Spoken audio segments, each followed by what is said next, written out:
Yo, today we are going to be talking about the biggest mistake and biggest misconception that almost everyone makes when running cold email campaigns, doing LinkedIn campaigns, doing cold calling, whatever it might be, but pretty much acquiring clients and generating leads for your agency or for whatever B2B company you might be running or working with. And when I say that almost everyone makes this mistake, I truly mean this. I see this, like we have worked with over 500 B2B lead generation and growth marketing agencies in the past few years. And almost everyone who does cold email campaigns is making this mistake. I would say like 90% of people. And when you make this mistake and when you are operating like this, it causes you to waste a crazy amount of time, and it also never lets you unlock the full potential of your offer or your service. Like if you have an offer that could be scaled to 100,000 a month, like it's a great offer, you're in a great niche, your pricing is good, your sales is good, etc.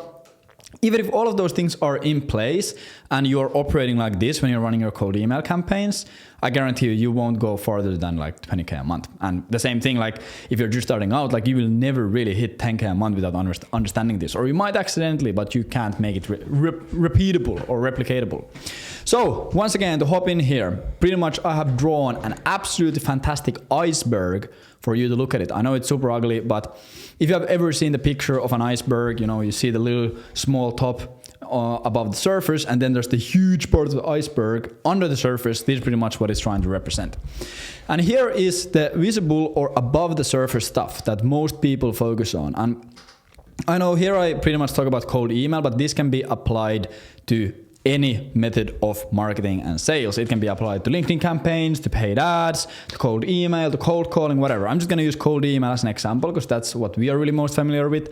But this is pretty much like the main thing.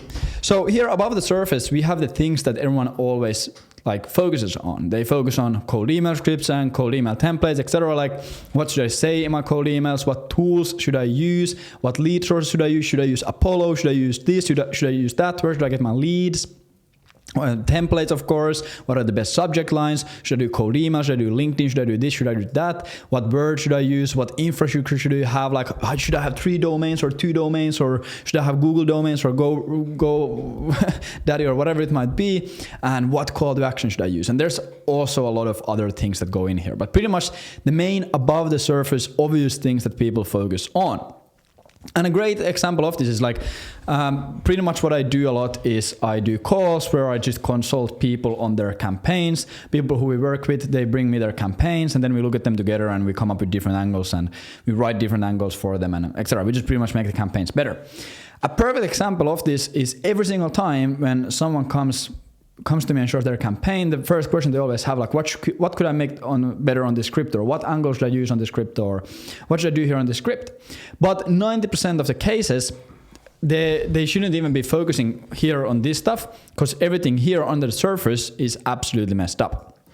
And when you figure out what to actually do here under the surface, when you watch through this video and you understand what things here are, and you get all of these things in place that I'm gonna go through in a second, then like these things won't really even matter. Like if you have ever seen anyone who runs a cold email campaign and they're absolutely printed, they're booking like 30, 40, 50 calls a month, they're scaling, they're closing a bunch of clients every single month, you always think, oh, they must have a crazy cold email script. They must have a great template. They must have a lead source that I don't know about, you know? You always think there's some kind of a secret that you're missing out on.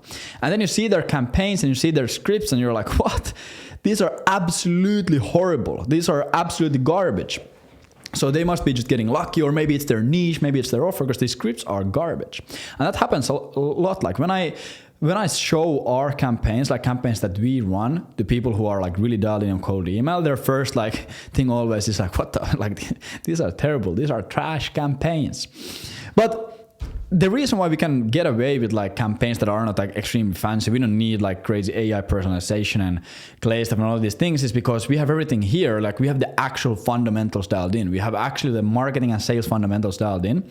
And the great thing about it as well is when you understand these things under the surface and not just these tactical on the surface things, your stuff gets way more predictable. Like it doesn't matter what happens with the Google update. It doesn't matter what channel you use. It doesn't matter where you scrape your leads, because everything at the end of the day, like first principle thinking, everything is based on human psychology. Everything is based on these concepts and these things that are like have been the same for tens of thousands of years. Like the human brain has stayed the same, pretty much the same, for like all of its existence. Like people have done things and been motivated by things and acted on things based on these same primal instincts. So if you can tap into the primal instincts, and if you can tap into these things that are like deeply rooted in your prospect subconscious mind, then it doesn't matter what your call to action is. It doesn't matter where you scrape your leads from. You're still gonna absolutely print.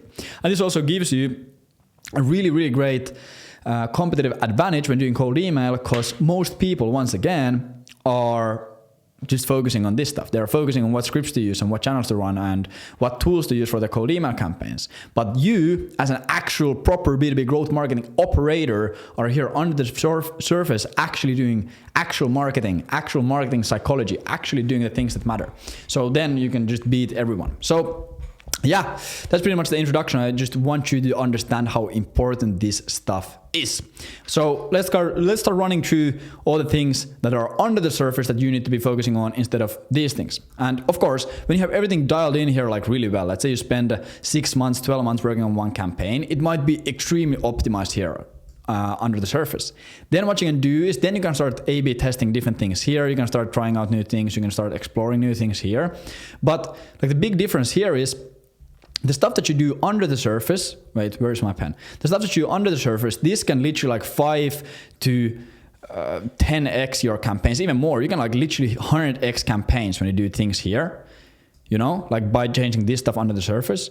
But here, like, yeah, like you can probably increase the campaign performance by 2 to 3x and maybe even more, maybe even 5x. You can get like, of course, improvements depending on what you do. Like changing the subject line or changing the CTA, you might get a 20% better performance on your campaigns. Or using a different cold email script might increase your booking rates by 50%, or changing to some tool might give you a 10% edge. But we are not really like, if you really want to force yourself into success and really want to destroy your competition and make a lot of money and have really good campaigns, like you don't really do that by optimizing a shit campaign for like 6 months and getting these 5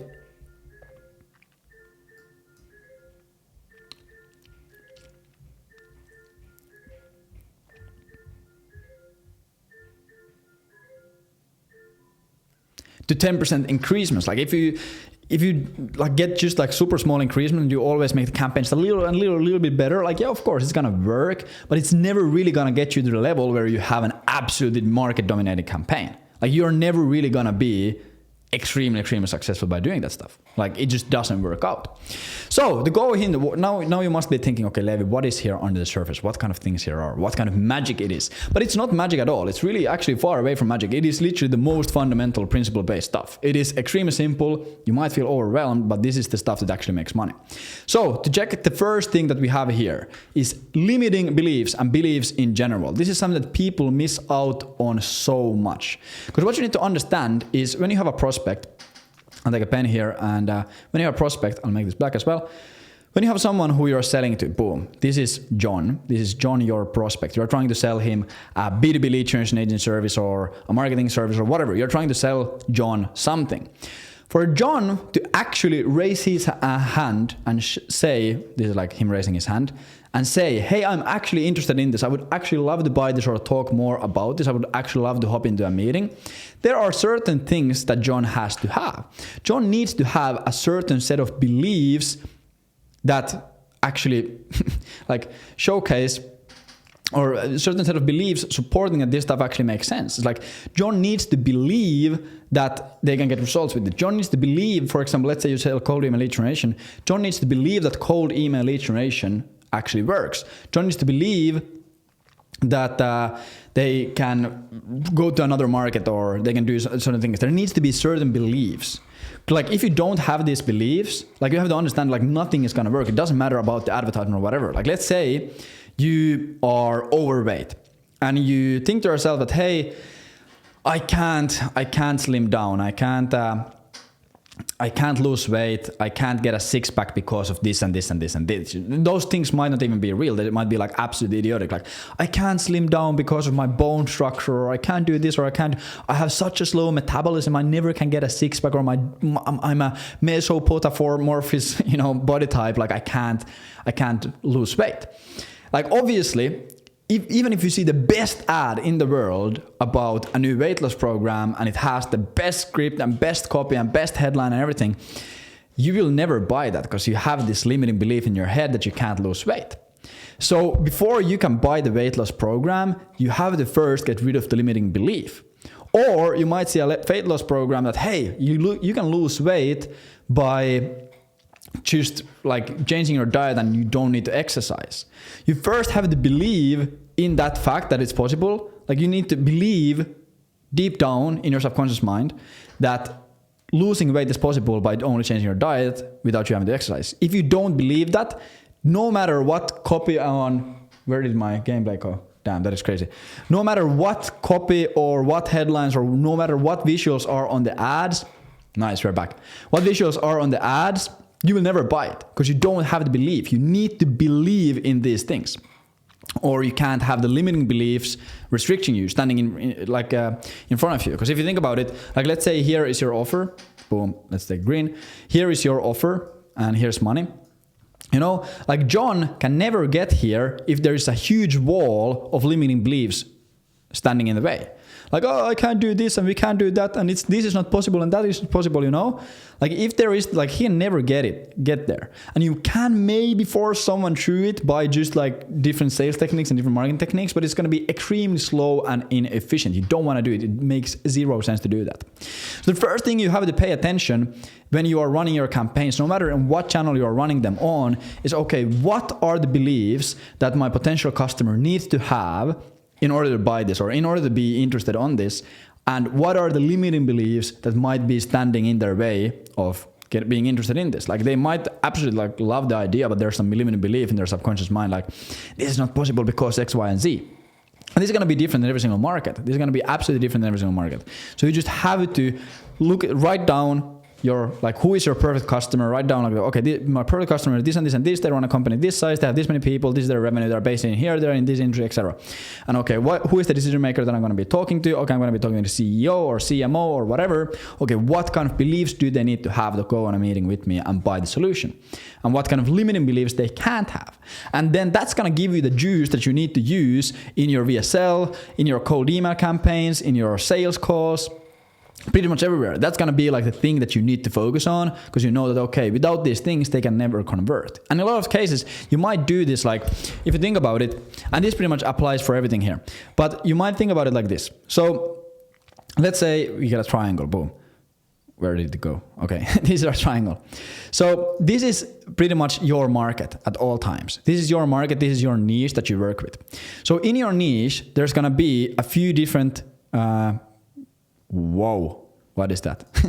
In your niche, there's going to be few different set of people and few different set of companies. So I'm going to draw just a few more lines here, and then I'll draw the last one. Boom.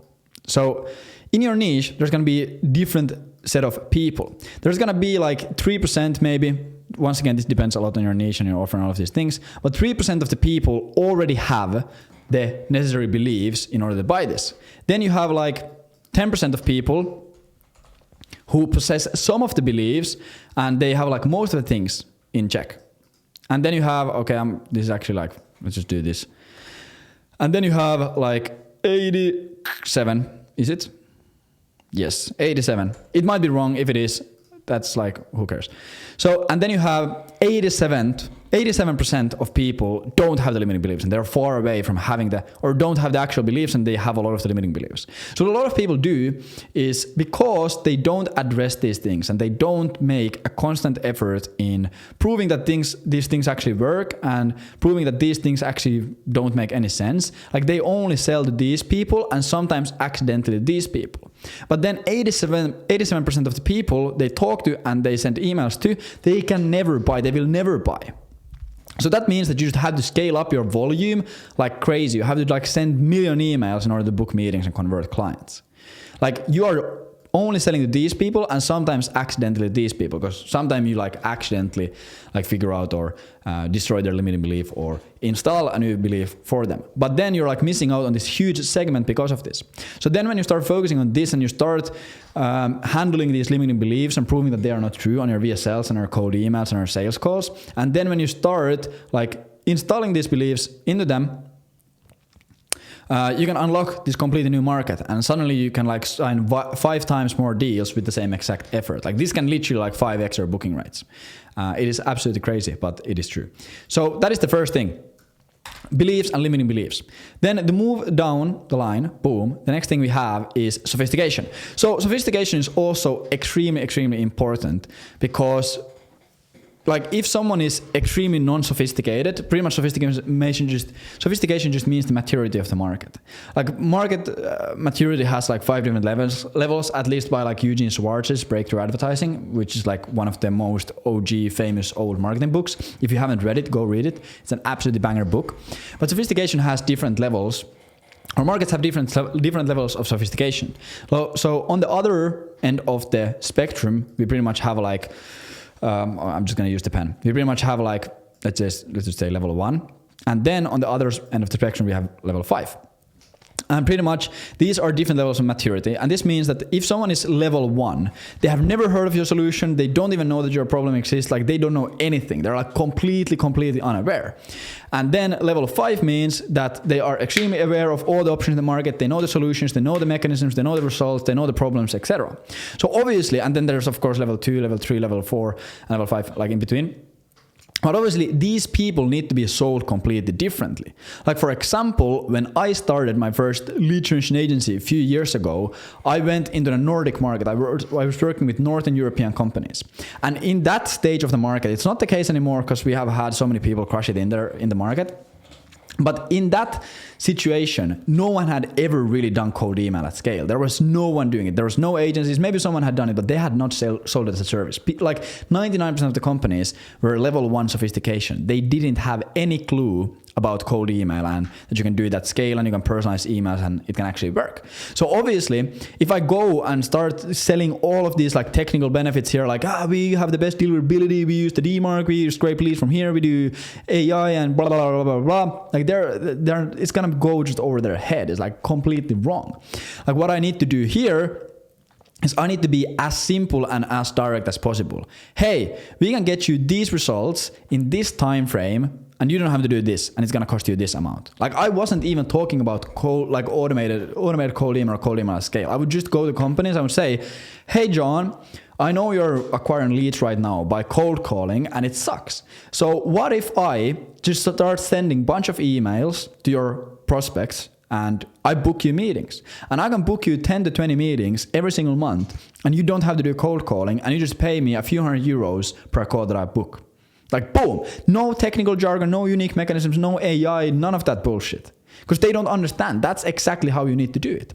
But then let's say someone is level 5 and they have tried cold email before, they know a bunch of cold email agencies, they know exactly how the mechanism works, they know about all of these different tools.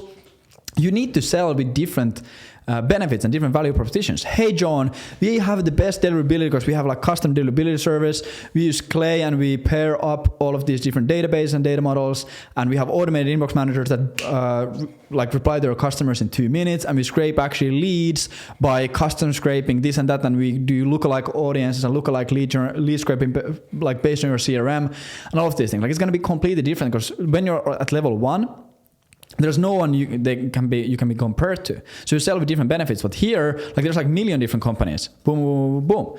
And this doesn't mean that you need to be in level 1 or level 2 or level 3 or level 4 or level 5 markets. This just means that you need to know how sophisticated your market is, how much they know about solution, how much they know about your mechanism, and then sell accordingly to that. You know? And then of course there's like Eugene Schwartz, for example, has a really great like what you do at level 1 and level 2. You just pretty much here you just have your claim.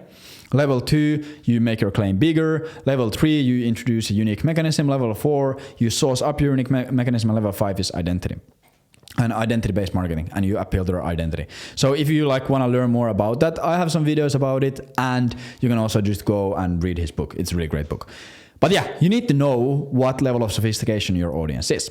Then third one, and this is also extremely important, and a lot of people, they a little bit focus on this, but not a lot. Risk. So usually what people do when they're trying to reverse risk is they just add a guarantee to their email. Hey, by the way, if you don't get results, you will get a refund. That's pretty much as far as they go with the risk mitigation. But what you need to understand that there are a lot of other risks that people take on when they work with you. So for example, imagine you are a CMO of a company that has like 500 employees. There's a lot of people involved. They have a big career, etc. A big risk that they're taking on is, okay, what if I buy this service and it doesn't work and I look dumb? What if it's an absolute scam? I will lose my reputation. People are not going to trust me to make these decisions. People are going to laugh at me. I'm going to look like an idiot. I'm going to lose the company money, etc. So there's a lot of risk involved when making these things. And there's also even if you have, imagine this, just some random person comes up to you on the street, just some random person, you have never heard of them, you have never talked to them, you have never seen them. And then come up to you and they say, hey bro, can you give me $100? I will bring you $200 back tomorrow. $200 back tomorrow guaranteed. You're going to be like, what the fuck? This sounds like a scam. Of course it sounds like a scam. What you would do is you would get to know the person, you would know their background, where they work at, where they live at, what people have they done this before, who people were those, you maybe talk to those people. There's so much more that goes into risk and risk mitigation than just adding a guarantee in your PS line. You need to have a really good LinkedIn profile. You need to do LinkedIn content, you need to have a VSL, sales letters, introduce your background, case studies, show you're a real person, all of these things, proper contracts. And of course, when you're starting out, you won't be able to do all of those things. You won't be able to have the perfect LinkedIn profile. You won't be able to have references there, and you probably won't have time to create content, or you won't be able to do YouTube content, or you don't have case studies, and that's fine. That's not a make it or break it situation. But if we want to have the best possible foundation to focus on this, we want to have all of those things. So that's just something to also for you to keep in mind. Boom. Then moving on, once again, proof. And this goes into pretty much the same thing, but proof. Once again, imagine you send someone an email. Hey man, we can get you these results, boom, boom, boom, boom. They're going to want to see some proof. Or at least, not everyone, and you can for sure get by without case studies. That's completely fine. But the more proof you have, the easier it is to close those deals, easier it is to book meetings, and easier it is to charge higher prices. So the more proof you can show them, send them, give them, the better. Boom, moving on. Loss aversion. This is huge. This is absolutely huge. And a lot of people don't really focus on this. They only focus on the beneficial gain. So if you really think about it, the formula of value is really simple. And I know Alex Hormozy has his own thing, but we are not going to be Alex Hormozy today. So the formula of value, at least in my honest opinion, is this. It's possible gain plus avoidance of negative. And this is, in my opinion, the most simple way to describe value. Because if you think about it, what motivates people? What motivates people in life? And there has been million studies done by this, you can go read all of those things. It's completely proven. People are motivated by two things. People are motivated by being able to gain something, possibly gaining something, more money, more time, whatever. But also people are not even equally more so motivated by the avoidance of negative. This is what it has been proven a million times. If there's an equal gain and equal negative avoidance, or equal avoidance of negative, the avoidance of negative is always going to motivate them more. It's always going to get them act at a way higher likelihood. If you think about it, if someone comes up to you and they say, hey, if you do this thing, you can make an extra $1,000, you're going to be like, oh, that's pretty dope. But if someone comes up to you and says, hey, if you don't do this thing, you're going to lose $1,000. That's going to be like, fuck, I don't want to lose 1K. What do I need to do? Boom, boom, boom, boom, boom. And you do it immediately, Or the same thing. People buy a lot of phones or laptops or whatever. Technology is a great example. What is the reason why people buy a new iPhone? Like, yeah, 5% of the market, they're absolute tech geeks. They really love the technology. They buy a new iPhone when it comes out. They're like, oh, this has the new 100 megapixel camera and it has the N3 silicone chip and it has this and it has 18 gigabytes of RAM, etc. Like, they buy it because of the tech. They want to geek out on it. But 95% of the market, 95% of people who buy a new phone, they buy it because they want to avoid something negative. Maybe their battery life is super bad. Maybe their screen is cracked. Maybe their memory is filled. Maybe their phone is just laggy and slow. So they are like, fuck, I can't deal with this pain anymore. I want to avoid this negative thing in my life. And I want to go in there and I want to buy a new phone. That's pretty much like, any example that you think about, it is always the case. Like, yeah, people go work out at the gym because they want to get big muscles and look good. But what motivates people way more is if they're overweight and they're fed up with it and they want to live a healthier life and they don't want to die. You know? So avoidance of negative is absolutely huge thing. And pretty much how this shows up is usually when people make offers or focus on offers on cold email, they always focus on the result. They're like, hey, you can get, I'll write it here. They always focus on, we will get you X result in Y time frame.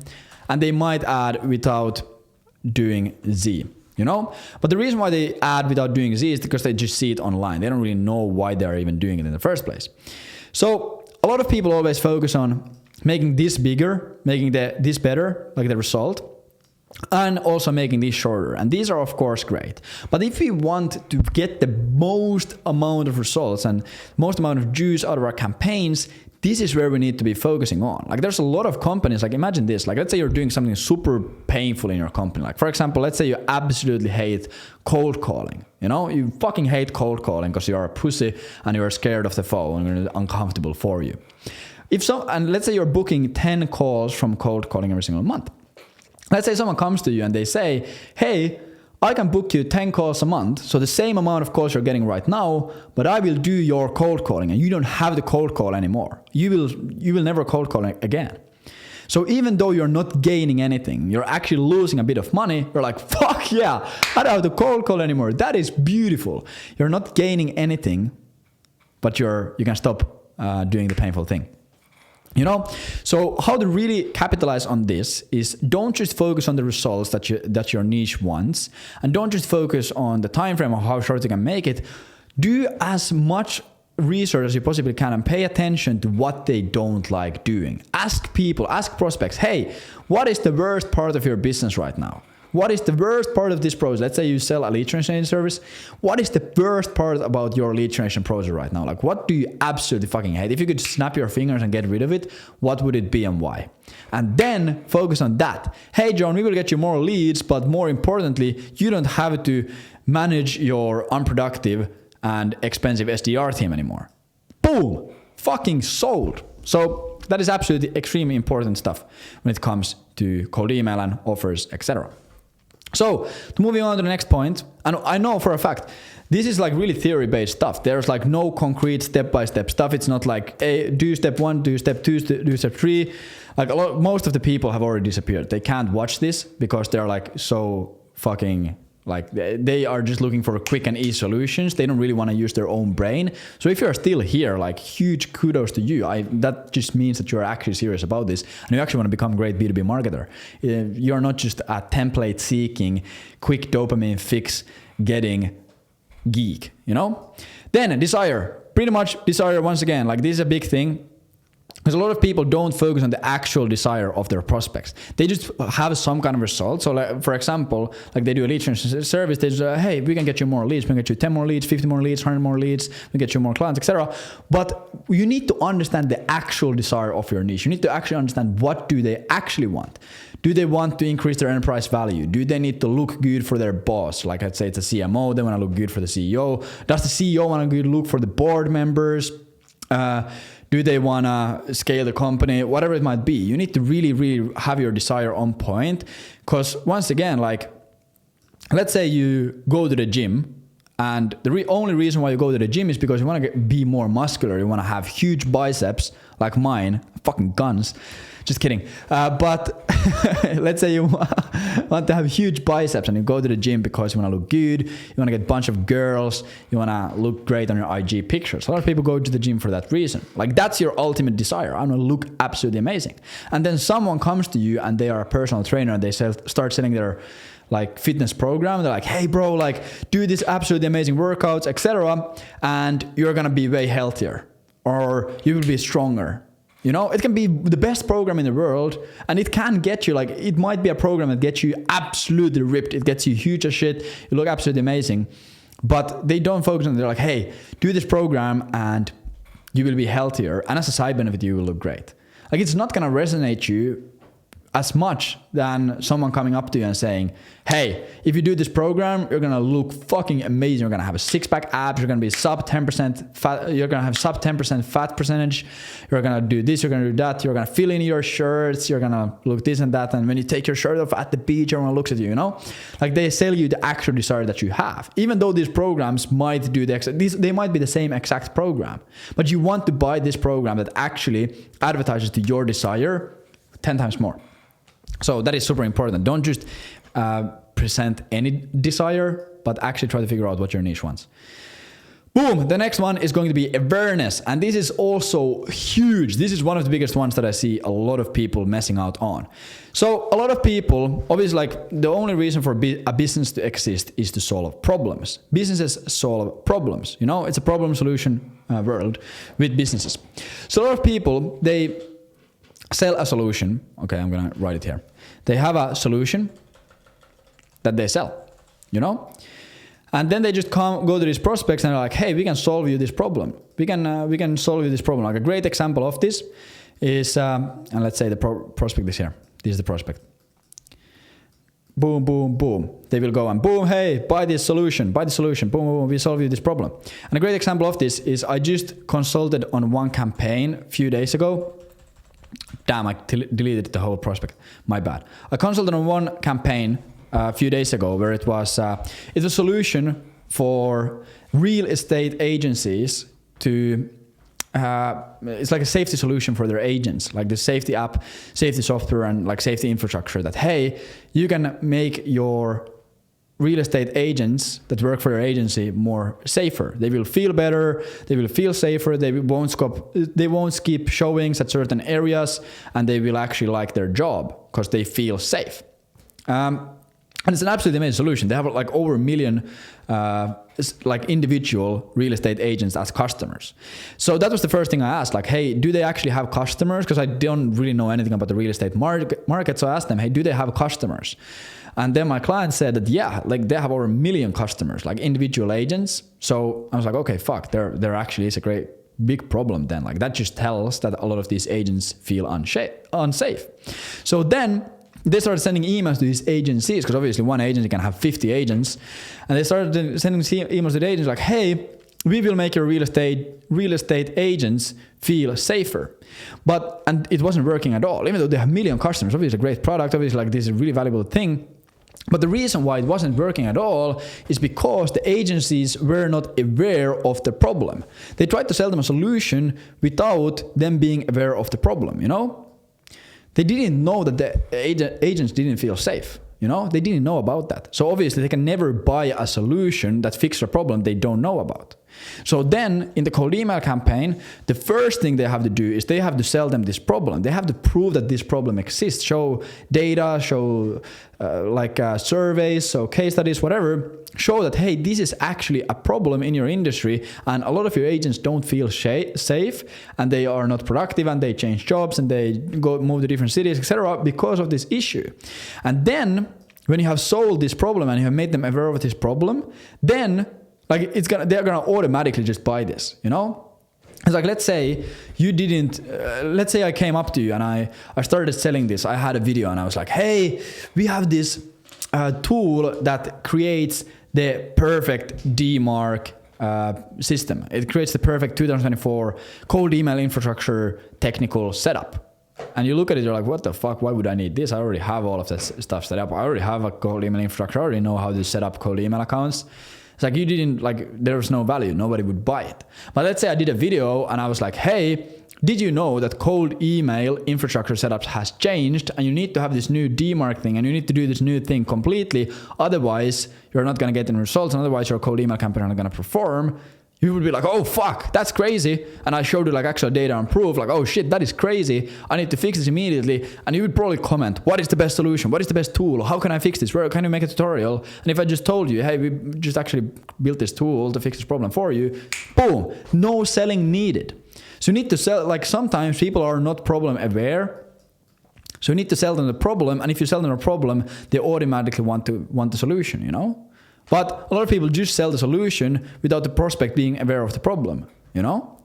So it's extremely important that you focus on here and actually like talk with your niche and see, is there actually a problem? Or of course there's actually a problem, but are they aware of the problem? And then you can decide, do you just go ahead and sell the solution? Because sometimes there's like, everyone knows that fuck, our lead generation process is absolutely ass. We don't really know how to generate leads. Like this is super expensive. Our lead cost is through the roof. Then you can just go and say, hey, by the way, we can do lead generation better. You don't need to sell the problem.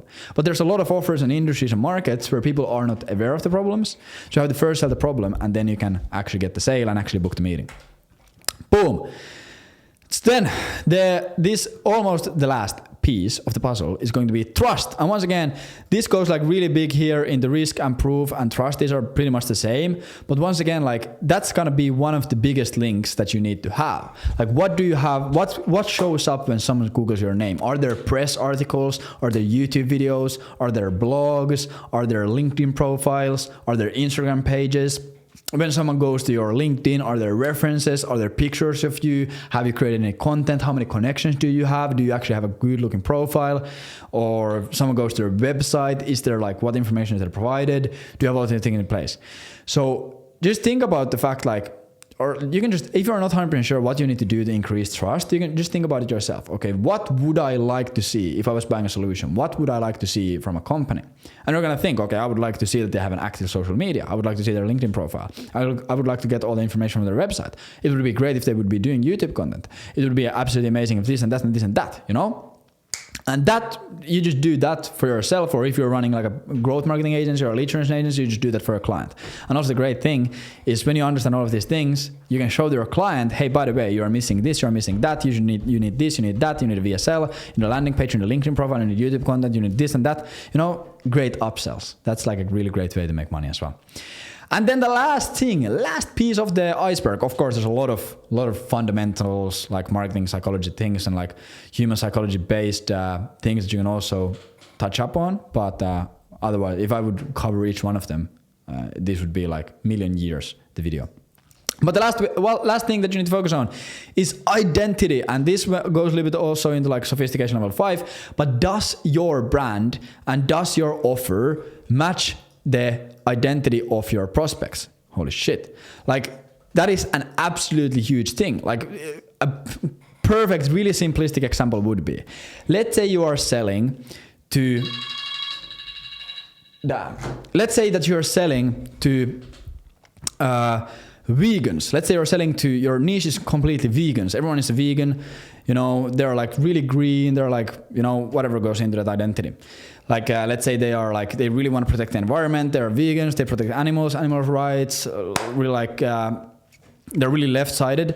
Obviously, I'm not going to talk about politics here, but you know, that's your identity. That's like your market. That's your perfect customer. You can't go and pull up to a sales meeting or have a company Instagram profile where you're driving a fucking huge truck eating a meat burger. Like, it just doesn't work, you know? Even if you have the best solution for them, they're going to be like, what the fuck is this? So make sure that your product and your offer and your brand and everything, all your websites also matches the identity of your prospect. Like, for example, let's say you're working with like really technical, smart SaaS founders. Okay, you probably want to have a lot of like technical terms and graphs and data in your marketing. Like that's what they want. Or let's say you are really working with like creative marketing directors. That's like your perfect ICP, and that's the people you talk to. You probably want to show off some creativity. You want to probably have some cool stuff, something that like really like matches them. Because you need to think about it like this. So, like, people talk, like let's say you're selling to CEOs. Like these CEOs go on dinners and they have other other people they know that also run business. So imagine your client goes to dinner with all of their other business owner friends. And then let's say you sell lead generation. They ask, okay, who does your lead generation? Your client needs to feel good and feel confident about telling them. Yeah, we have this crazy agency, they do this and that, and they're like super cool dudes, and they're like all of the, or it's like, they're like, or if it's like more technical people and their friend group is like more and technical, it's like, yeah, they have like really good data and they use this and that, and they're like, they understand they're like data malfunctioning, manufacturing, boom, boom, boom, you know? Or it could be like, yeah, hey, we work with this lead generation agency and they're like really green and they like donate 10% of their revenue or 3% of their revenue to this animal activist organization, you know? You need to match the identity and it's gonna make so much more easier. Like, it's not gonna make or break it unless you go completely against them, you know? Like really technical SaaS founders who are like absolute data geeks, for example, data management technical SaaS founders, like super data focused, like they probably won't care. Like they won't care if you have like a cool looking website. It might help out. Like it won't destroy the deal if you show some creative aspects in your brand and in your marketing.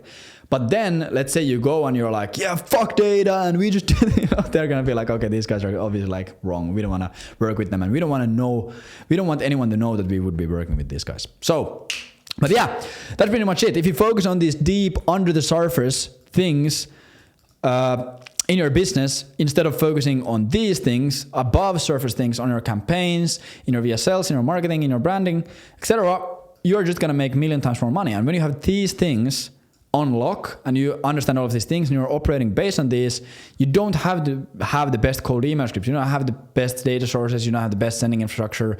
Like you can still get away with like doing a bunch of like dumb shit. Like we had one client who, they started working with us, and then after a few months of working together, they went from 0 to 42,000 a month or something like that. They signed one client for like 15,000 a month, one client for 12,000 a month. It's like fucking huge deals. She's absolutely amazing client, super killer. And then like 4 months down the line, she asks like, hey, should I like set up DMARC, you know? And we're like, or like something infrastructure. Like she was missing this like super crucial piece of the puzzle of like her like deliverability. And we're like, what the fuck, you don't have that set up? And she was still printing. Like things were working super well because she understood these things. She understood these things. She understood their niche. She had worked in her niche for like 15 years or 10 years, something along those lines. And she understood what kind of things they want to avoid there, what kind of desires do her potential customers need. She was really great at providing trust. She knew how to identify with those people and all of these things. She had these things on lock, so these things didn't matter. But even if you like make these things perfect, if you don't have these things on lock, you're still not gonna print. So the lesson in here is first focus on this shit and then focus on that shit. Just like get inside the head of your customer, talk to your perfect customers, and you will figure these things out. So yeah, I know this wasn't like a step-by-step mini course on YouTube, so like 95% of the people are not even watching this, but if you are still watching this, fucking congratulations, you are a killer. But yeah, let's keep ripping it. Thank you.